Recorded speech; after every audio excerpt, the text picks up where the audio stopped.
Hey everybody, my name is Alex and this is Lunchbox Radio. Now, before we get started, I just wanted to remind everybody to listen to the last episode of the podcast, which was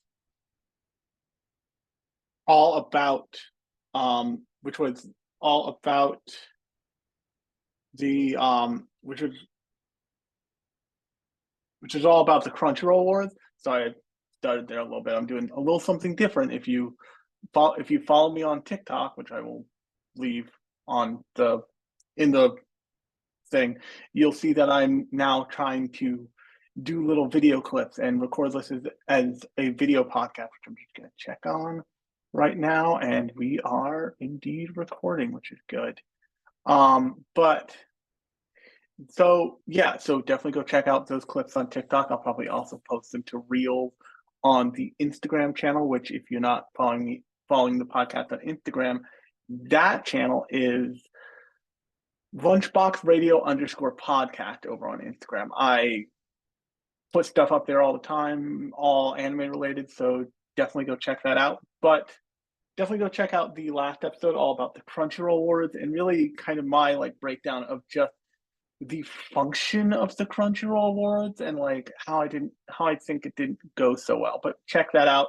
Also, if you are interested in Japanese culture, and even if you're interested in discounts if you're interested in anime, definitely go check out the interview I did with Peter Tatara, the head of the Japan Society and NYC's film program. He also started up the convention that we all know as Anime NYC. So definitely go give that a look. And stick around till the end of the podcast so you can check out a new thing that I'm going to be starting to do that I've already in the process of doing the back end work for. So I can give you guys an extra little thing every once in a while. Now, with that said, let's jump into what we're talking about right now. And that is a little show you might have heard from the very early aughts. In fact, the original aught from 2000. That's a show called Inuyasha.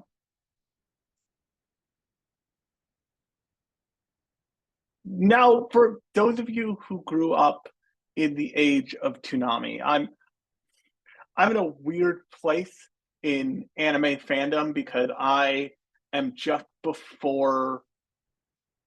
I started just before Toonami and then ramped up into Toonami. Does that make any sense? And if you're like, what is Toonami? Hey, how did you make it here? Welcome, my sweet summer child. But if you're and if you want to know what that is, it was a programming block that I believe is still on, but might be canceled. Actually, it's not still on because Cartoon Network is gone. Sad thing that happened there. A side effect of HBO Max's bullshit, I assure you. But Toonami was a programming block that originally started to showcase more shows that were aimed at older teens, and eventually that grew into an outcropping called Adult Swim. And between Toonami and Adult Swim, you have a lot of moments where people my age and older really got into anime for the first time because it was available to watch for the first time. And really the kind of a core memory that all millennial otaku have, say someone like myself or someone like Cosplay Fiend. Cosplay Fiend, I know has this memory because he's talked about it to me on this podcast. You can check out that episode. If you follow him on TikTok, I've actually talked to him on the podcast. That's a Sunday episode in the feed in whatever you listen to me right now. But eventually as a kid, you're trying to stay up and to watch Adult Swim cartoons because you know that there's something on there that you want to see, and you fuck up. You just fuck up. You just fall asleep, or you're just like you're watching TV and then you just fall asleep, and then you woke up. You're awoken by the end theme of Inuyasha, the specific one I believe is "Do With Infinity." Do With Infinity. It's a vibe. That is a vibe. There are tons of TikToks that are just skits to people being startled awake by Do With Infinity on their television, and it is a thing that most millennial otaku have experienced. Just it's a common thread we all have. So Inuyasha gets a bad rap for a lot of reasons, but it was also insanely popular. And one of the reasons it was insanely popular is because it was, as Rumiko Takahashi, its creator, tended to want to do, it was a big epic anime in almost the kind of shonen mold, specifically aimed at not just teenage boys, but also teenage girls. Key point, its main character's actual main character was not Inuyasha. He's the supporting, like, secondary main character. The main character is a young teenage girl named Kagome. And Kagome, through some isekai hijinks involving a shrine in the back of her house, ends up in feudal Japan. I forget what specific I think the Showa era. It should it um she ends up in a in a time long before, so to speak, in Japan. And she encounters this character who she realizes she looks like, and that's this um shrine maiden named Kikyo. And Kikyo and Inuyasha had a thing before Inuyasha tried to steal this precious jewel called the Shikon Jewel that another big demon was after. And what happened after that is Rumiko Takahashi hijinks kind of ensue. Now, the story takes forever, and as far as I'm aware, I don't think Inuyasha ever really ends. Like, there is a canonical ending in some way. There is an ending that's alluded to in Yashahime, the full-on, not another series, but like the sequel, the actual sequel to Inuyasha, in that Inuyasha and Kagome clearly at some point have kids. They bang and have kids. That canonically happened. And Yashahime, which came out, I believe, which came out in 2020, is following the children of Inuyasha and Kagome. Is following the children of Shishomaru, Inuyasha's, I believe, older brother. Yes, older brother. And it's following their journey. But what this show did is something that Rumiko Takahashi's stuff beforehand couldn't totally do, like couldn't totally pull off. Because if you look at Inuyasha as a property, it worked as a kind of what's the best word for it? It worked as a modernization of the Rumiko Takahashi joint, so to speak. And what I mean there is the kind of seminal classic of Rumiko Takahashi work, in my opinion, and a lot of people's opinion, but in my opinion, is probably Ranma One Half. And if you're like, what the heck is Ranma One Half? It's on Hulu. You can go find it. You can go watch it. You can probably watch it in like 3 parts at a time on YouTube if you were really determined to this day. But Rama and Half is a big rom com, either big at the time it came out, modern day rom com, of Zane, accompanied by a zany martial arts hijinks show, and it was in its time the one of the most popular anime fucking ever. Just period. It was for a period of time. It was Dragon Ball Z. If you were just getting the anime, it was Dragon Ball Z, Sailor Moon, Ranma One Half. I'm not kidding. And the problem with Ranma One Half is the same problem with basically every Rumiko Takahashi show is that it never ends. It just never. They're designed to keep going because they are designed to keep going for the sake of the manga, because the manga is what made Rumiko Takahashi one of the richest human beings in Japan. And from what I understand, she lives very frugally. The most expensive thing she owns is super high end television, so she can watch her soap operas, which makes so much sense if you've ever read a Rumiko Takahashi anything. You're like, wait, she watches soap operas? I never would have guessed.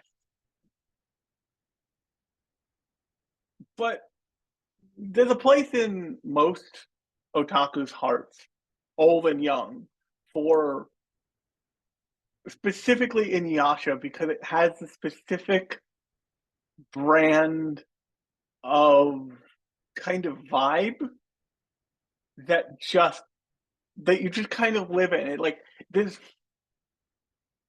Of course, it's the same joke of like Inuyasha is terrible, but it's not. It's not really all that terrible. It's more terrible because of the length of it, because of it, the never endingness of it. And one of the reasons why Yashahime didn't really take off, I think, was because it didn't recapture that, because it couldn't recapture that, because once you once you remove the relationships that all these characters had, you kind of realize that that's what you were coming to the show for. And I remember watching the first couple episodes of Yashahime and being like, this isn't really like Inuyasha. They're not bringing back the magic. When the magic comes back, it's from the characters who used to be who you remember from Inuyasha. Like at some point, you see Kagome's younger brother, and he's all grown up in that show. And you're like, oh, this is giving me in the way that the old Naruto characters give you good feelings during Boruto. It was the same kind of mechanism, the same kind of weird nostalgia hit. And the long and short of it is that's really what sells Inuyasha. That is, Inuyasha has this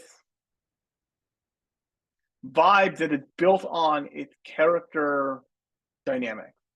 And in the case of some of them, that is a abusive dynamic. In the case of the main couple and the main romantic pairing, Kagome and Inuyasha basically fucking yell at each other constantly. And yes, they do care about each other. And yes, there are moments, and this is a very Rumiko Takahashi, and I'm gonna bring her up a lot here because this is so the kind of show she makes and the kind of show she still makes.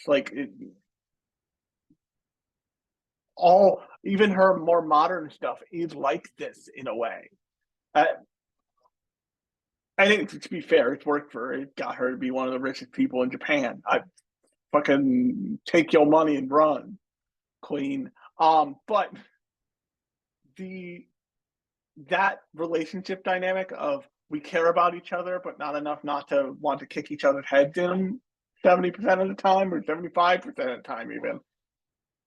That is a trope borrowed from her in like Maison Ikoku and in Ranma One Half and in all of her stuff.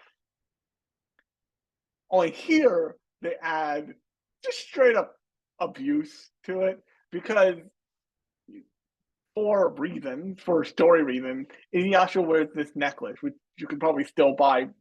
And it's probably the package is probably covered in dust and moldy at this point. From that, in canonically allows Kagome to just say the word "sit boy," and it like force slams him into the ground, like creates like a comical imprint of his body on the ground. And the kind of like running joke is she just said "sit boy," and you hear him smack into the ground, and it's just like it becomes like so abusive that eventually Iyasha like stop like he's like, look, I'm gonna say some fuck shit that you're not gonna like, but it's true. Please don't abuse me because of it. And it's like it feels cute in the moment, but if you stop and think about it hard, as it's true of lots of things in anime, you're like, God, that's not great. That's that's abuse. And but the thing about this show is that it has this smart moment of showing you all these different kinds of relationships that don't that are romantic and aren't romantic in different directions. There's even relationships of admiration and of codependency and of master servant that are all honest, and none of them. The main one feels toxic, if we're honest. The other ones feel at the very least honest, at the very most saying something important. And the one that lots of fans of Inuyasha gravitate to is the relationship between Sango, a side character, like side character who's a ninja that you meet, and Miroku, a monk who has a kind of like vortex, basically the black hole taped to his palm, and that's his superpower. And Morocco is another of these stereotypes that of these archetypes. I'm not even going to say stereotypes, archetypes that what's her face? I've said it 900 times. That the author of this original manga trades in, that Takahashi trades in, and that he's a giant pervert. He's like he's just a giant pervert. Like he's after seeing the naked ladies, and like Sango realizes that, and she like treats him like that when he's an asshole and he's in pervert on people. But she also deeply cared for him. Like she has romantic feelings about him, and he does her. And there's this kind of like acceptance of the flaw that happens in this show that is played for laughs, but in the moments where it happens and like all of it falls away and it's like a beautiful moment between the two characters, it gives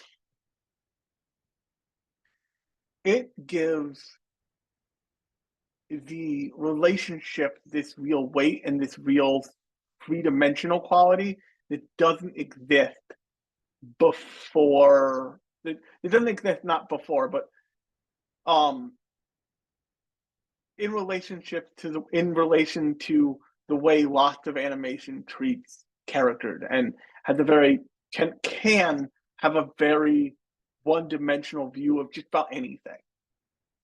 It's gonna be a weird comparison, but Tom and Jerry. So Tom and Jerry, if you've ever seen that old show from the 40s, from like before I was born, but it was already in reruns when I was a kid. Tom and Jerry is a cat and mouse joke of a thing, and it's usually taken very like one-dimensionally. Like Tom chases Jerry, Jerry booby traps Tom, Tom gets fucked up, and Jerry laughs about it, and then runs back into his little mouse house in the runs back into the walls and hides.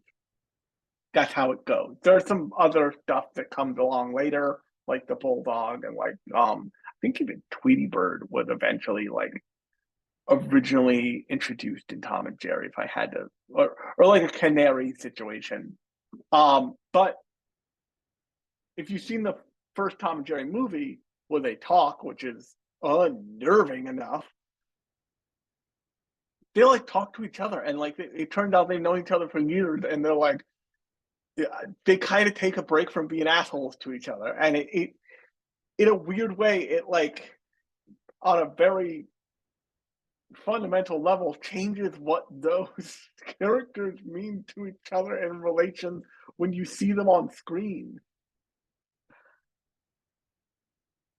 And it's this fun acknowledgement of like these characters must have known each other for years. Like it's fine. It's fine. Like they can talk to it. Like if something fucking weird happens, like the artifice should fall away, and it should be like, what are we doing, man? Like we should figure out what the fuck's going on before we try and kill each other again, or we might both die. And that kind of dynamic happens so much more in anime. A, because anime, like certainly like Inuyasha, is much longer form, and part of that has to do with popularity polls and stuff like that. So one of the things about Rumiko Takahashi stuff, there her first name comes back in my skull. God knows why. Podcaster brain, of course. But one of the things about Rumiko Takahashi's work is since she followed the formula and since that formula hit pretty fucking definitively, whenever she makes something new, it tends to be fairly popular because you know what you're getting with Rumiko Takahashi manga or property. You're getting the equivalent of what you'd get if you walked into a Burger King or McDonald's. You know what that stuff tastes like. You know what a Big Mac tastes like. In the same way that you know what a Rumiko Takahashi rom-com runs like or looks like and feels like. It's a vibe that is just delivered to you pretty consistently. And that doesn't that's not that's not untrue of Inuyasha. Inuyasha feels like, in many ways, the way Ranma One Half feels, and Ranma One Half feels in many ways the way Maidon and Koku feel, and on and on and on and on down the line.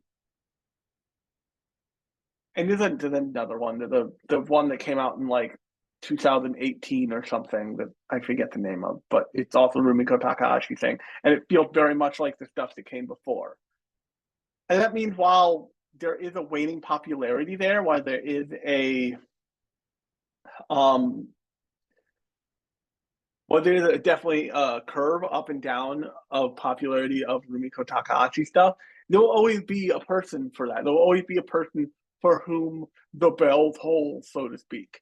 In the same way that there will always be people who are into the current next Shonen Jump formula thing because it's it's a little perennial, or more than a little perennial. It's a lot perennial.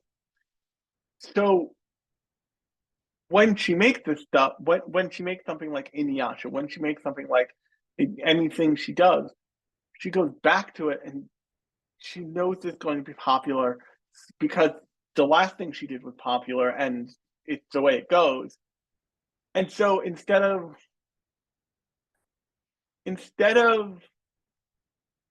it being an odd moment, instead of it being a guess, a swing and a miss potentially, it's more like she's going back to the well and she's bringing up water she knows, and she knows what it tastes like. She knows what she's giving her audience. So she, I would imagine, doesn't start a story that is going to take less than a certain amount ever. So she knows she has the room to develop these characters. And Jeff Sue from Mother's Basement recently did a pretty interesting video. I'll try and find it and put it in the link, the description of this very episode, about canceled manga. but manga that just didn't go. Not that they weren't going anywhere, but they didn't capture the audience quickly enough, and so they were just like left on the chopping room on the cutting room floor, so to speak. And in Rumiko Takahashi's case, she never does that. Like she knows that she'll have the time to get to where she wants to go for the most part. Like she may not be able to hammer out every little detail. She may not be able to go full One Piece with it, but she's gonna get more than a season. I mean, I think even Yashahime got 2 seasons, maybe 3.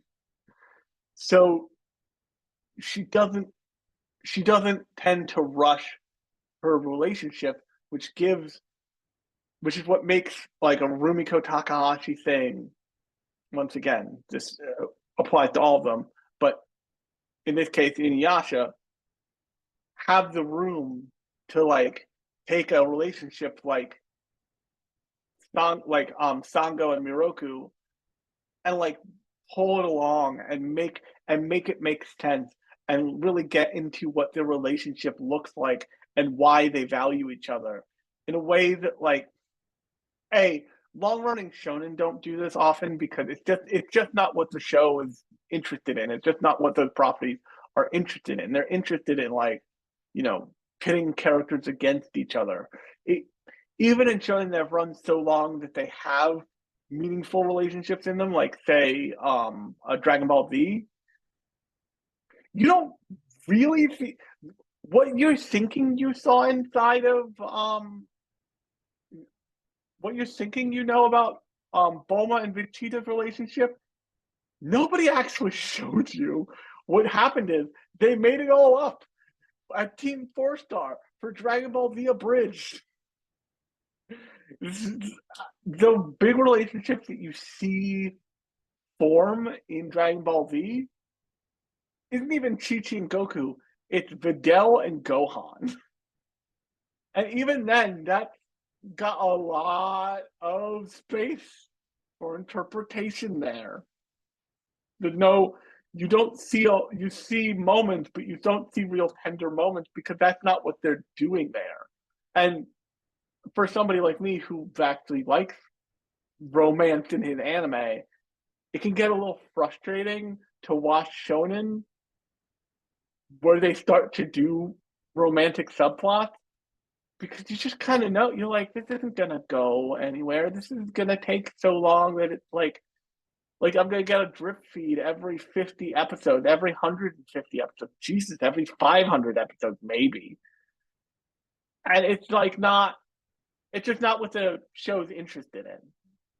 So to see a show that has clearly has the kind of like action chops of at the time a modern anime. Still at the time of what modern shonen anime would come to kind of look like. That because Inuyasha has pretty good fights. It has like it has an interesting power system, but that's not really what it's about. It's a feudal period romance with some action scenes in it, really. And that tends to make it want to be what's the best word for it? It tends to make it want to be um makes it want to function differently than say your everyday shonen where yeah they've got a romantic plot but they're not going to get to it for a while. So a great example of this is a Shonen Jump manga about writing Shonen Jump manga, which I know sounds weird, which was actually written called Bakuman, I think it was called, and it was written by I believe the same guy who wrote Death Note, and people have love for this thing. It got an anime adaptation, and it like from what I understand was decently successful, but it revolves around this slow drip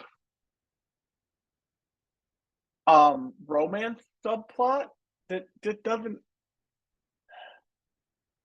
It feels like a bad justification. It feels odd, and it feels strange to me whenever I watch it. Whereas in Yasha, the emotional core of the show moves you through the show, and the characters' feelings towards themselves, each other, and like their enemies shifts and changes with the show. This is another thing that Rumiko Takahashi likes to do. So much of Ranma is we're introducing this character as an enemy, and then they're going to become part of the regular cast. And some of that works really well, and some of that is like we is she's introducing this character, and she does this in Inuyasha too. She introduces this character as a way to have a puzzle piece that you can play with in the story later. Like this is what she does a lot of times with Shampoo, who's one of my favorite Rumiko Takahashi designs. It's what she does with basically with Kunio, the like asshole, like the asshole from school. She introduces those characters so she can have more pieces on the board to have fun with, and it like tell and to like get into wacky hijinks. This is much less that. Inuyasha is much less that. It's more about, let's say, like a.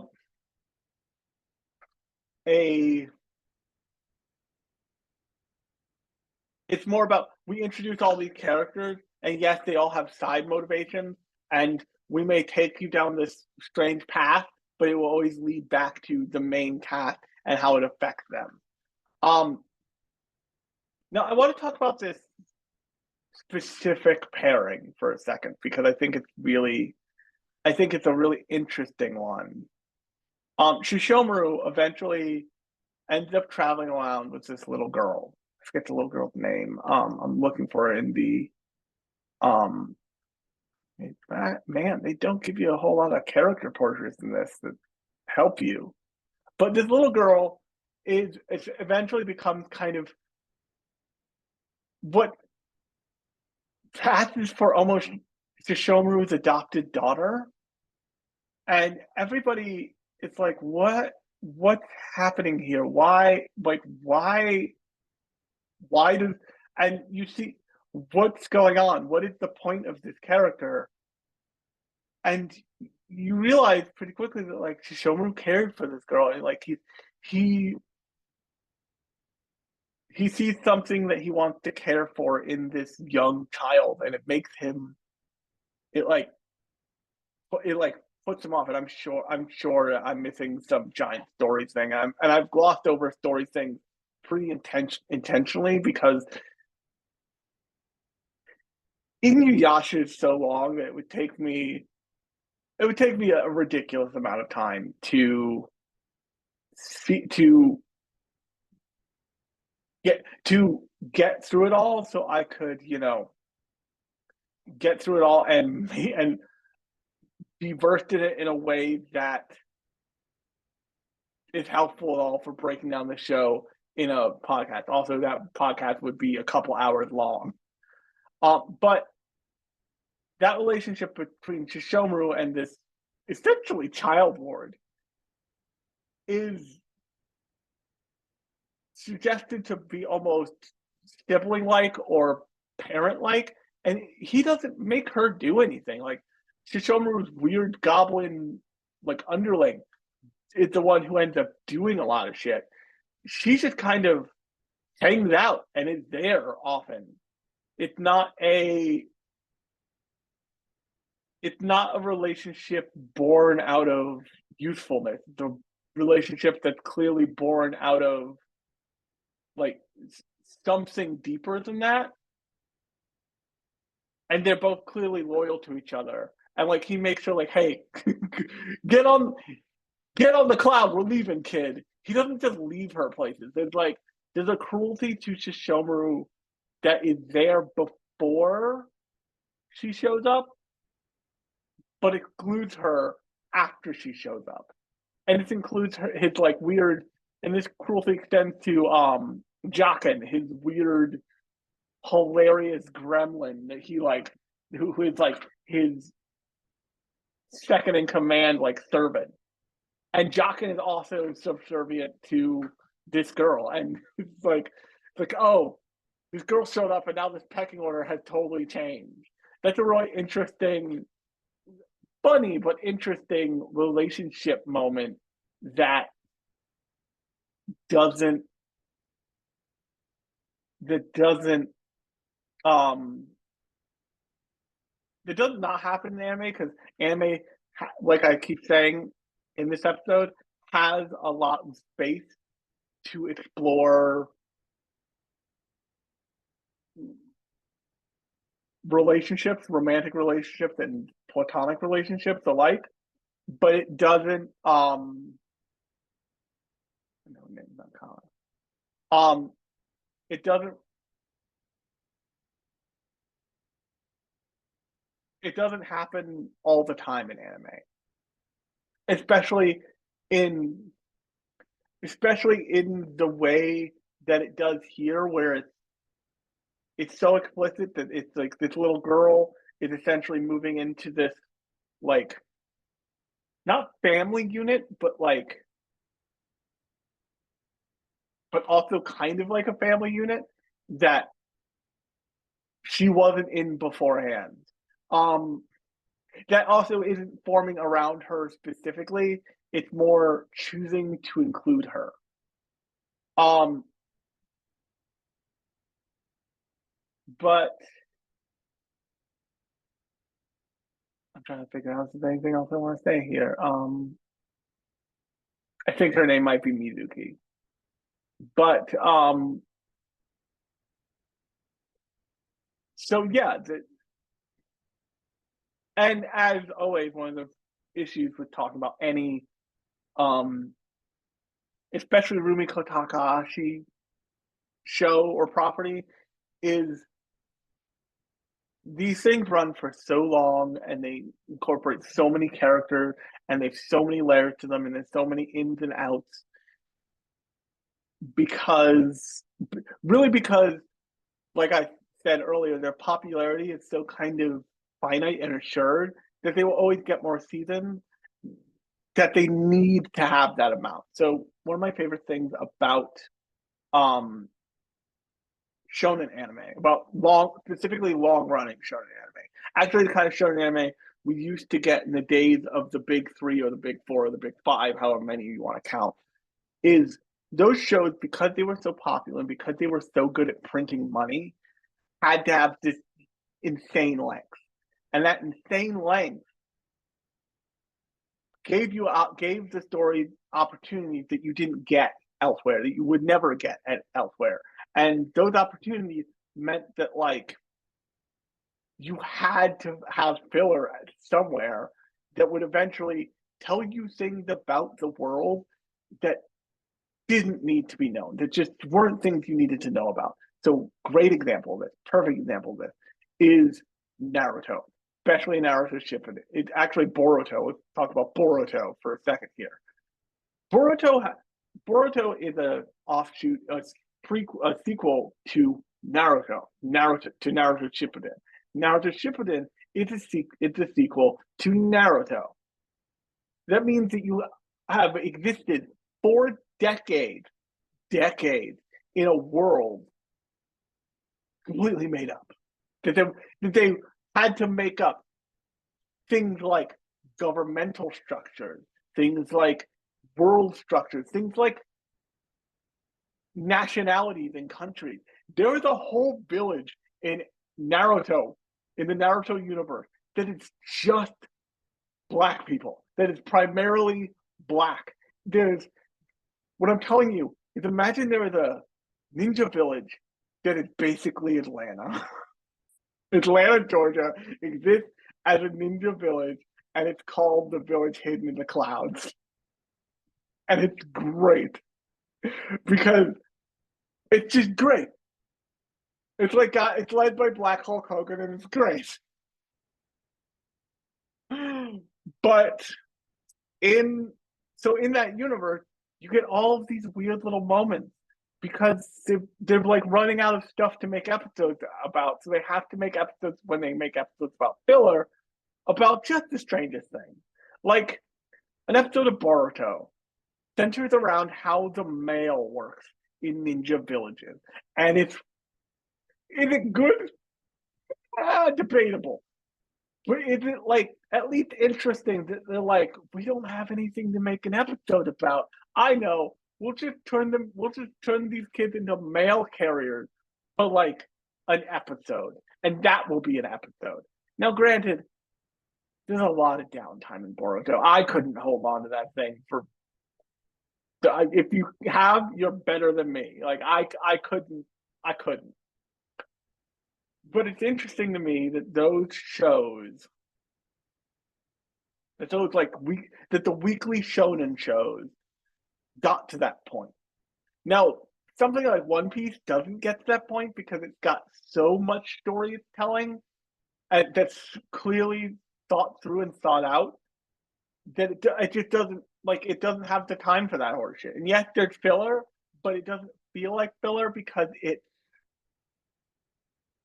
feels like it's on its way to something. And the world scale of something like Naruto versus the world scale of something like One Piece is wildly different. But even a section of that gets you things like Inuyasha, where Inuyasha has a world scale that it's working with, and it's not a small one. It's not. We're not talking something like Naruto. We're not talking something like as big as even something like we're not talking something like Bleach, but we are talking the scale of the Inuyasha world is probably similar in scope to something like Demon Slayer. Like there's clearly like a first and second order of characters that are being affected here, and just like if you go to the I'm on it right now to record this, you go to the My Anime List page for um Inuyasha, there are all these characters, some like Naraku, are around for the entire series. Others are like one character, a character who shows up maybe in 3 episodes, one episode, or a movie. And it just did. They are supporting characters for a single storyline. Now, I will say I am not a huge fan of Inuyasha. I have Inuyasha stuff, I'm sure, somewhere because I was a young otaku in the late '90s, early aughts. That's how it goes. But it didn't grab it. While it grabbed me a while, I've seen a lot of Inuyasha. I have spent time watching Inuyasha. It didn't leave quite as much of an impression on me as other stuff of the time did. But it was on Adult Swim. Like like I said, many people my age who are still into anime had the weird vibey moment of waking up at like 2 in the morning do his infancy to do his infinity, which will definitely be ending this podcast, so I can trigger a bunch of responses. But yeah, it's just I was looking around for what I wanted to talk about this week, and I thought that I don't believe I've ever talked about Inuyasha. At least I checked. I didn't see that I ever talked about Inuyasha, and it holds a really interesting place in anime fandom because it's a bubble anime. It's an anime. It not only is it a bubble anime, but it's a bubble anime that was licensed because there was demand for it because people knew what to do with it. And so much of anime before the bubble burst was being licensed as like attachment. So like if and to give you an idea, like if you want Inuyasha, you also had to get Air or something. It's actually referencing a specific attachment licensing deal. I didn't realize, I don't remember which one, but Air was the attached thing. Um and just so much of like before the appetite for anime that now exists, there were so many things that we're just not going to do well here. That the Japanese publishers were pushing on companies who were coming at like Funimation, like even Crunchyroll probably, um, were pushing on companies like Funimation because Funimation wanted to license Inuyasha. They probably had to license other stuff too. But when you see a show from the not from the golden age of anime, which is considered to be the like late 80s, early 90s, but from the bubble, the anime bubble that was as popular as Inuyasha is, without question, as Inuyasha was, and to a lot of extent still is. I mean, I didn't make this. I'm also not making this video out of the goodness of my heart. I know Inuyasha puts me in the ears, and it's really interesting to stop and like look at it and see maybe why it was so popular. See the fact that like I keep saying, Rumiko Takahashi's stories give themselves space to have complex relationships in them on multiple levels. Like an example from a different Rumiko Takahashi thing is in um Ranma One Half, the relationship between the two dads, between Genma Sawatome and what's his face, the other dad.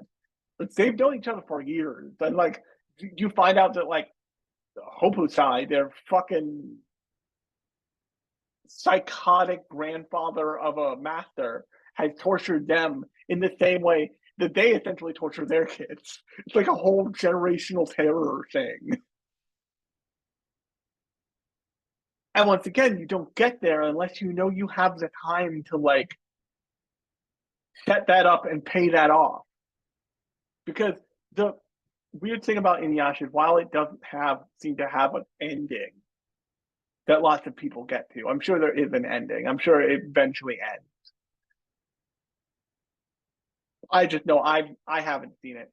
It does set things up and pay them off, and then that payoff sets something else up that then pays off. And it's got a story ebb and flow that good stories have. That good stories have, but also has a story ebb and flow that feels less like you're witnessing a story and more like you're witnessing a like the course of a character's life in a real way. A a mangaka that has done this really well is actually Ayazawa.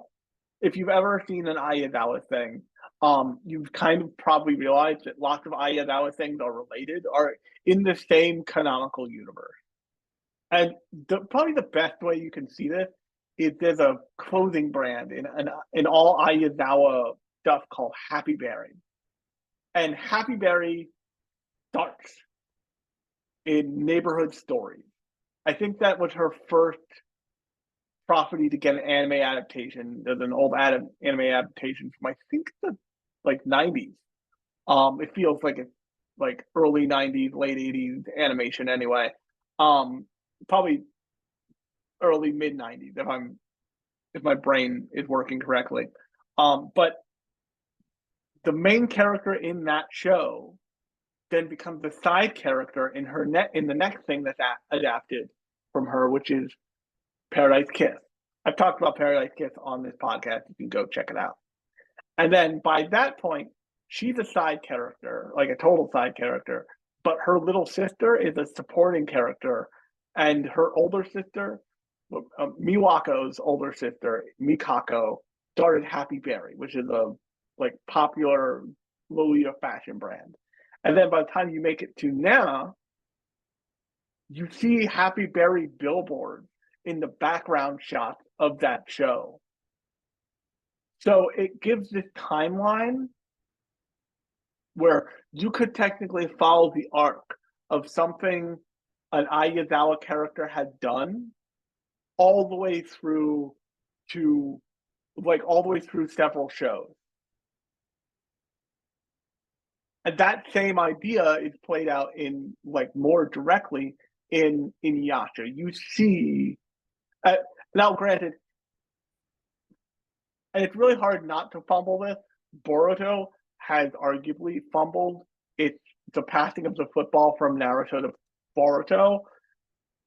Inuyasha clearly fumbled the football from Inuyasha to Yashahime. Like they didn't make that generational jump, and that is really hard to do, especially if you're doing it in the realm of the main characters and you're not just making loose universe connections, aka Ayazawa, where you're not using a star system like an Osamu Tezuka, because you have to get people on board for that new character immediately, and just the kind of affection people felt for Kagome, the kind of what the connection that specifically most likely female viewers felt with Kagome, but it's just not there for the main characters of Yashahime. It's just not, and that's like that spark is the reason why it's something that Rumiko Takahashi has clearly gotten pretty good at recreating, but when it's not there, you don't get that same connection. Like you don't, and they probably did a better job at doing that with Yashahime than they do with Boruto. Boruto, like every time I see Boruto, I don't think he's not a spoiled brat. Like the difference between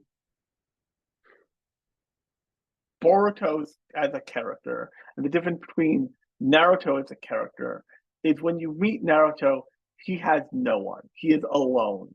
He is like a solitary being with no friends. When you meet Boruto as a character, you see you're meeting the rich family's son. Like what you realize very quickly with Boruto is that he is not coming from nothing. He does not have a refrigerator in his shitty public housing apartment that's full of expired milk, which is a real thing in Naruto, by the way. You get to the sense that Naruto lives in Section 8 housing, and all he has in his fridge is expired milk. And but when you meet Boruto, you realize pretty quickly that like he's the son of the Hokage, meaning the ninja, meaning essentially not just the Hokage, the ninja mayor, but essentially one of the strongest ninja in this world, in the world of Naruto. And he's also the son of his mother, Hinata, who is one of the children of the richest family in one of the richest villages canonically in Naruto. Straight up. He is an elitist asshole. And like you through the Boruto movie, the Boruto Naruto Next Generation movie, you get the sense that like he's just kind of being a brat. Like he just doesn't understand that like his dad's keeping all this shit going. His dad has responsibilities, and like a lot of that movie is not Naruto coming to be a less shitty dad, although that does happen. it's Boruto coming to realize, like, oh, maybe my dad's not an asshole necessarily on purpose. Maybe he's got a lot going on, and maybe it's time for me to grow up a little and like accept that. But with Yashahime, what they did was they kind of removed to make Inuyasha and Kagomi's daughter into like a little, kind of like a little feral child, and it works a lot better because it feels like, oh no, this is what would happen. This is absolutely what would happen if, you know, like this time traveling teenager had a child by this half demon teenager, and they they like had to raise her somehow. Like it would not, like, Moroa does not strike you as, oh, this was an untumultuous burst and like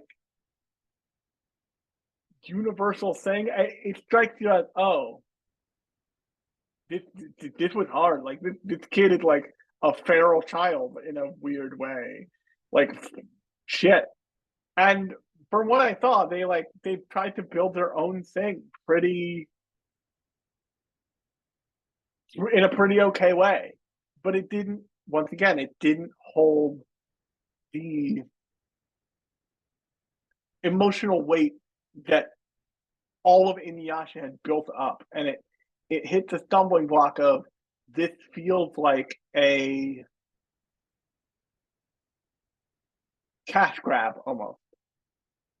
And on that note, this is where I'm gonna end it. If you like this podcast, new episodes of the podcast come out every Thursday and every other Sunday. Thursday episodes are more like this; they're more about specific show or property. Sunday episodes are more metatextual, for a good example of that.